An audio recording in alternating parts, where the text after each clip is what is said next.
നമസ്കാരം. Butter news ക്യാപ്സൂളിലേക്ക് സ്വാഗതം. എന്റെ ഇഷ്ടങ്ങൾ എന്റെ ഫാമിലിക്ക് അറിയാം.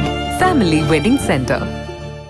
ഇടത് സർക്കാരിന്റെ കർഷക വഞ്ചനയ്ക്കെതിരെ തിരൂർ മണ്ഡലം കർഷക കോൺഗ്രസ് കമ്മിറ്റിയുടെ നേതൃത്വത്തിൽ തിരൂരിലെ കൃഷിഭവന് മുന്നിൽ പ്രതിഷേധ സമരം സംഘടിപ്പിച്ചു. നിരവധി പ്രവർത്തകർ പങ്കാളികളായി. മണ്ഡലം കർഷക കോൺഗ്രസ് പ്രസിഡന്റ് നൌഷാദ് പരന്നേക്കാട് അധ്യക്ഷത വഹിച്ച ചടങ്ങിൽ തിരൂർ ബ്ലോക്ക് കോൺഗ്രസ് പ്രസിഡന്റ് അടിയാട്ടിൽ ഗോപാലകൃഷ്ണൻ പ്രതിഷേധം ഉദ്ഘാടനം ചെയ്തു.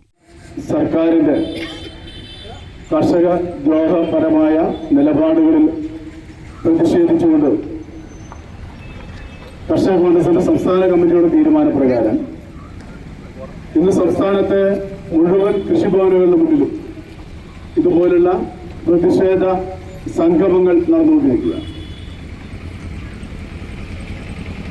നിങ്ങൾക്കറിയാം, നമ്മുടെ രാജ്യത്തിന്റെ നട്ടെല്ല് എന്ന് പറയുന്നത് കർഷകർ തന്നെയാണ്.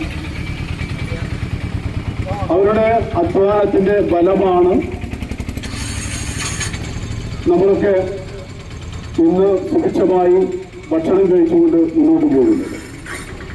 നമുക്ക് സുഭിക്ഷമായി ഭക്ഷണം നൽകുന്ന കർഷകരെ സംരക്ഷിക്കേണ്ട ബാധ്യത കാലാകാലങ്ങളിൽ മാറി വരുന്ന സർക്കാരുകൾക്കുള്ളതാണ്. എന്നാൽ ഇവിടെ കഴിഞ്ഞ 9 വർഷക്കാലമായി കേരളം ഭരിച്ചുകൊണ്ടിരിക്കുന്ന ഇടതുപക്ഷ സർക്കാർ കർഷകരെ അങ്ങേയറ്റം ദ്രോഹിക്കുന്ന നിലപാടുകളുമായാണ് മുന്നോട്ട് പോകുന്നത്.